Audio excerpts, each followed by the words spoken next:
You step off the boat at Boston Harbor in 1912. The smell hits you first, salt water mixed with coal smoke and fish and something you can't quite name. Thousands of voices speaking dozens of languages swirl around you. Someone pushes past carrying a trunk.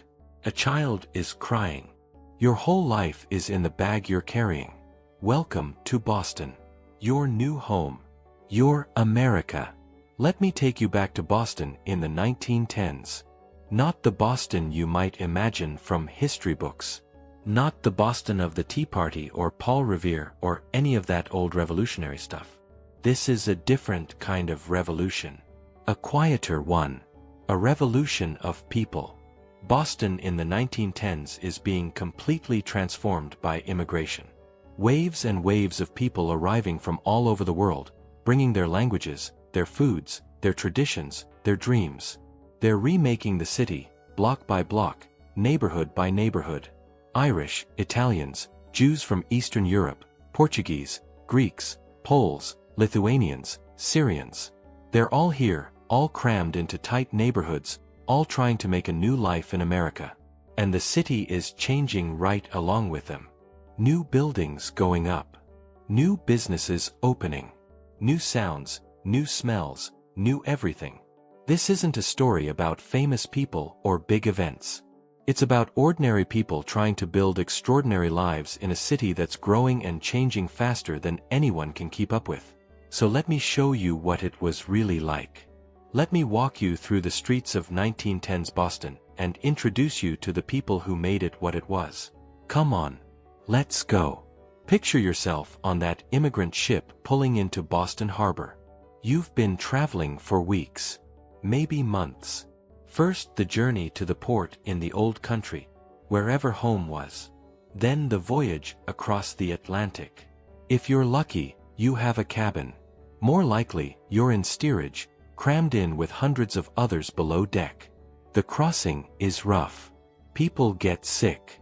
The food is terrible. The air is stale. You try not to think about what happens if the ship goes down. But then, finally, you see land. America. Boston. The harbor is busy. Ships everywhere. Steamships and sailing vessels and fishing boats. The docks are crowded with workers loading and unloading cargo. The noise is constant, shouts and bells and whistles and the clang of metal on metal. You go through immigration processing. Officials asking questions, checking papers, examining you to make sure you're healthy. It's intimidating. Everything is in English, which maybe you don't speak yet.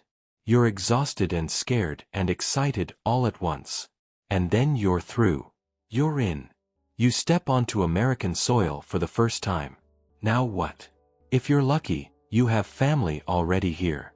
An uncle or a cousin or someone from your village who came over a few years ago. They're waiting for you on the dock, waving, shouting your name. They help you with your bags. They tell you not to worry. They have a place for you to stay. They know where you can find work. If you're not lucky, you're on your own. You've got an address scribbled on a piece of paper, a boarding house in the North End or the West End. You ask directions in broken English. People point. You start walking, lugging your belongings through streets you've never seen, in a city you don't know, toward a future you can't quite imagine. The streets are narrow and crowded. Brick buildings rise up on either side, 4 or 5 stories tall. Laundry hangs from windows. Kids are playing in the streets. Vendors are selling things from carts, vegetables, fish, bread. The languages are a mix, English, yes, but also Italian, Yiddish, Irish Gaelic, Portuguese, Polish. It's overwhelming. It's chaotic. It's nothing like home. But it's your new life. So you keep walking. Boston in the 1910s isn't really one city. It's dozens of small villages crammed together, each with its own character, its own culture, its own language. Let's start in the North End. This is Little Italy. Well, it's actually more complicated than that. There are Irish here too, and Jews, and Portuguese. But the Italians are dominant now. They've been arriving in huge numbers since the 1890s, and by the 1910s, the North End is overwhelmingly Italian. Walk down Hanover Street, the main drag, the heart of the neighborhood. There are Italian grocery stores selling olive oil and pasta and cheese imported from the old country. Bakeries with the smell of fresh bread drifting out onto the street. Butcher shops with whole animals hanging in the windows. Coffee shops where old men sit for hours, talking and arguing and playing cards. The signs are in Italian. The conversations are in Italian. The neighborhood feels like a piece of Italy transplanted to Massachusetts. Everyone knows everyone. Or at least everyone knows someone who knows someone. The social networks are tight, built on family and village connections from back home. If you're from Naples, you stick with other Neapolitans. If you're from Sicily, you find other Sicilians. The apartments are small and crowded. A family of 6 or 8 might live in 3 or 4 rooms. Sometimes multiple families share a single apartment. Privacy is a luxury most people can't afford. But there's warmth here. Community. On summer evenings, people sit outside on stoops and steps, chatting with neighbors. Kids play in the streets until dark. Women lean out windows to talk to each other across the narrow alley. Now let's go to the West End. This is a different kind of immigrant neighborhood. More diverse, more chaotic. Jews from Eastern Europe, Poland, Russia, Lithuania, are pouring in. But there are also Irish, Italians, Poles, Greeks. It's a polyglot mess where you might hear 5 different languages on a single block. The tenement buildings are packed tight. The streets are narrow and winding, a leftover from when this was still an old colonial neighborhood. Now it's being subdivided and subdivided again, crammed with as many people as the landlords can fit. The Jewish community is building institutions. Synagogues, of course. But also schools, mutual aid societies, Yiddish theaters, social clubs. The old countryways are being preserved even as people are trying to become American. There's a market on Chambers Street where you can buy anything. Fresh fish, kosher meat, vegetables, bread, fabric, household goods. It's noisy and crowded and full of life. Over in East Boston, it's the Italians again, but a different flavor. More working class. More recent arrivals. The neighborhood is right next to the harbor, so a lot of men work on the docks or in the shipyards. South Boston is Irish. Solidly Irish. The Irish have been in Boston longer than most other immigrant groups, and they've carved out this neighborhood as their own. The accent you hear here is thick Boston Irish, a sound that will define the city for generations. Each neighborhood has its own churches, its own social clubs, its own newspapers printed in the language of the community. The city is fragmented, balkanized, each group sticking to its own. But somehow it works. Somehow all these different people manage to live together, to share space, to build lives. So you're in Boston. You found a place to live. Now you need work. For most immigrants in the 1910s, that means manual labor. Hard, physical work that pays enough to survive but not much more. The men work in factories, on the docks, in construction, in the shipyards. The pay is low and the hours are long. 60-hour weeks are common.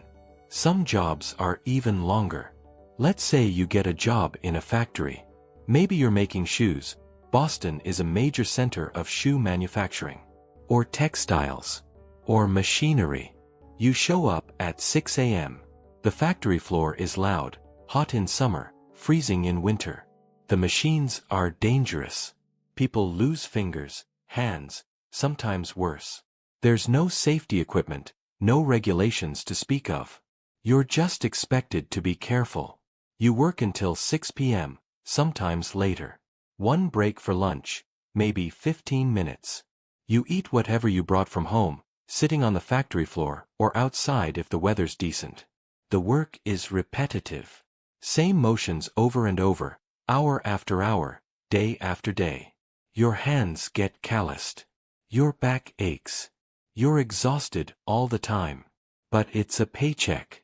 And in America, if you work hard, maybe you can get ahead.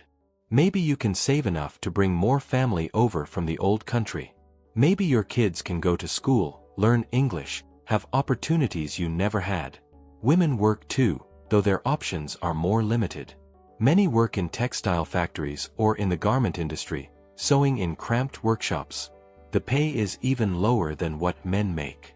Other women work as domestics, maids and cooks in the homes of wealthy Bostonians. This means long hours, often living in the employer's house, being away from your own family for days at a time. But it's steady work. Kids work too. Child labor is common in the 1910s. Boys might sell newspapers on the street or work as messenger boys. Girls might work in factories alongside their mothers. Many kids drop out of school at 12 or 13 to start earning money for the family. The docks are another major source of employment. Loading and unloading ships is brutal work.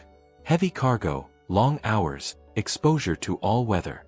But it pays relatively well, and if you're strong and willing, you can find work almost any day. Some immigrants start their own businesses. Small shops, pushcarts selling food or goods, barbershops, tailors, cobblers. It's a way to be your own boss, to build something for yourself. But it's risky.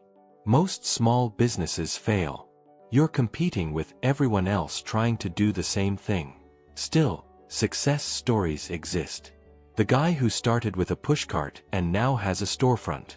The woman who took in sewing at home and built up enough of a clientele to open a small shop.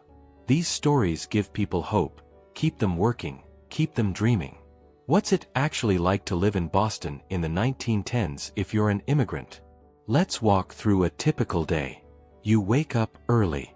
Your apartment doesn't have electricity yet. Most immigrant tenements don't in the early 1910s. You light a kerosene lamp. In winter, it's freezing. The building has heat, but it's minimal. You get dressed quickly, layering clothes to stay warm. The bathroom situation is not great. Many tenement buildings have shared toilets in the hallway or in the backyard. Multiple families sharing a single facility. Privacy is non-existent. In the mornings, there's always a line. Breakfast is simple. Bread, maybe with butter if you can afford it. Coffee if you're Italian. Tea if you're Irish. Leftovers from last night if there are any. The men head out to work. The women who work outside the home go too. Those who stay home have their own full day of labor. Washing, cooking, cleaning, taking care of children, maybe taking in piecework to earn a little extra money. Shopping happens daily because there's no refrigeration. You can't store fresh food for long, so you buy what you need for today and maybe tomorrow. The local market is where you go. You haggle in your own language with vendors who understand you. Prices are better if you speak the language. Cooking is done on a coal or wood stove. It's labor-intensive. You have to manage the fire, make sure it's hot enough but not too hot. There's no thermostat to adjust. Meals are simple but hearty. Pasta and beans. Stews. Soups. Bread. Whatever stretches the budget. In the afternoon, if you're a woman at home, you might sit outside with neighbors, doing handwork, sewing, mending, knitting. The kids play in the street. You keep an eye on them from the stoop. The street is alive. Vendors pass by with carts, calling out their wares. The ragman buying old clothes and junk. The knife sharpener. The iceman delivering blocks of ice for the icebox. Each has their own call, a rhythm to the day. In the evening, everyone's tired. Dinner is eaten together if possible. The family sits around the table in the cramped kitchen or dining area. You talk about the day in whatever language you speak at home. After dinner, there's not much to do. No TV, obviously. No radio yet in most homes. People read if they can read, if they have something to read. They talk. They visit neighbors. They go to social clubs or religious gatherings. In summer, the heat in the tenements is unbearable. Everyone goes outside. The streets are full of people trying to catch a breeze. Kids run around. Adults sit and talk. It's like the whole neighborhood is one big living room. In winter, everyone huddles inside. The cold is brutal, and the heating is inadequate. You pile on blankets. Families sleep together to stay warm. You dread getting up in the morning, leaving the warmth of the bed. Illness is a constant fear. With so many people packed together, disease spreads fast. Tuberculosis is a major killer. So is influenza. So are a dozen other diseases that we can prevent or cure now but couldn't then. When someone gets sick, you take care of them at home. Hospitals exist, but they're expensive and intimidating. You rely on home remedies, on the wisdom of the older women in the community who know about herbs and treatments. Money is always tight. Every penny counts. You scrimp and save. Hand-me-down clothes are the norm. Nothing gets thrown away if it can be repaired or repurposed. But there are moments of joy too. Community celebrations, religious holidays, weddings, births. These are the times when people come together, when the struggles fade for a few hours and there's just connection and celebration and life. The thing that strikes you most about immigrant Boston in the 1910s is how tight the communities are. These aren't just neighborhoods. They're transplanted villages, extended family networks, mutual support systems. The church or synagogue is the center of life for many. It's not just about religion, though that's important. It's about community. It's where you meet people from back home, where you hear your own language, where traditions are preserved. The Irish have their Catholic churches. The Italians have theirs, different parishes, different saints, different traditions even though it's the same religion. The Jews have their synagogues, divided along lines of which part of Eastern Europe people came from. These institutions provide more than just spiritual guidance. They run schools, social programs, mutual aid societies. If someone dies, the community comes together to support the family. If someone loses their job, people help out. It's an informal safety net in a time before government programs. Civic clubs are huge. Italian men join clubs based on which town or region they're from in Italy. There are hundreds of these clubs in Boston, each representing a different village or province. They meet regularly, celebrate together, help new arrivals from back home. The Irish have their own social organizations. The Jews have mutual aid societies, literary clubs, socialist groups, Zionist organizations. Everyone finds their people. Food is how culture is preserved and shared. In immigrant kitchens across Boston, women are cooking the dishes from back home. Recipes passed down from mothers and grandmothers, adapted to what's available in America. The North End smells like tomato sauce and garlic and baking bread. The West End smells like chicken soup and freshly baked challah on Friday afternoons. Each neighborhood has its own culinary fingerprint. Language is complicated. The older generation speaks the mother tongue at home. But the kids are learning English at school, and they speak it with each other on the streets. This creates tension. The kids are becoming American faster than their parents, and that gap, between old country and new country, causes friction. Parents worry their kids are losing their heritage. Kids feel trapped between two worlds, not quite Italian or Irish or Jewish enough for their parents, not quite American enough for the broader society. Music and theater are ways to stay connected to home. Yiddish theaters in the West End put on plays and musicals. Italian opera is performed in community halls. Irish music sessions happen in pubs and social clubs. These aren't professional productions.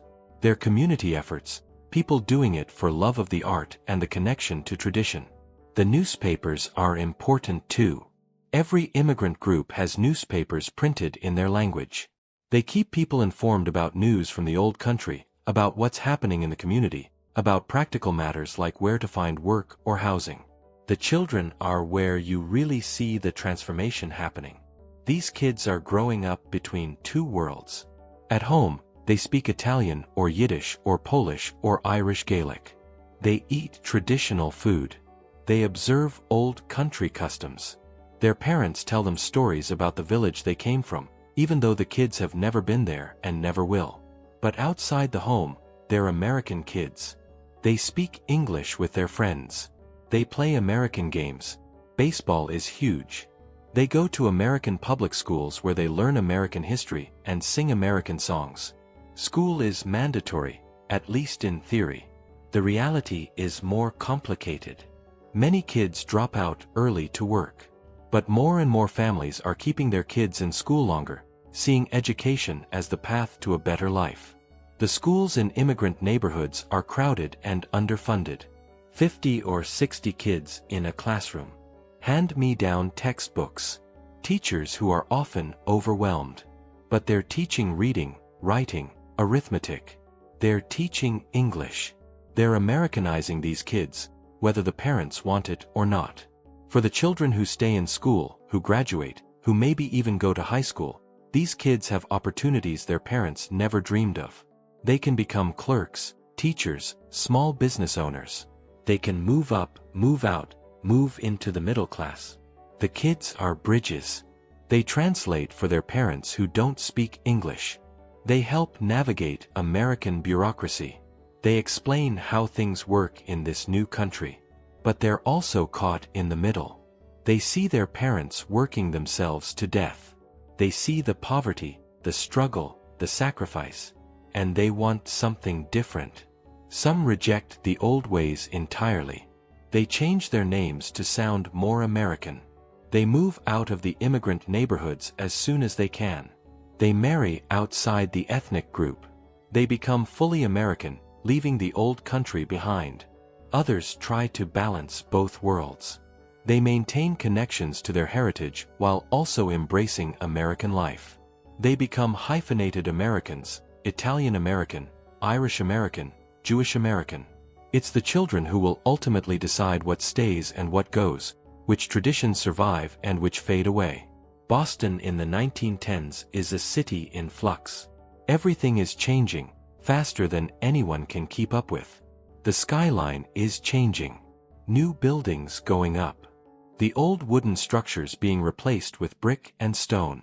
The city is modernizing, trying to become a 20th century metropolis. Transportation is changing. Electric streetcars are replacing horse-drawn carriages. The subway system, started in the 1890s, is expanding. People can move around the city more easily than ever before. Technology is arriving. Electricity is spreading, slowly but surely.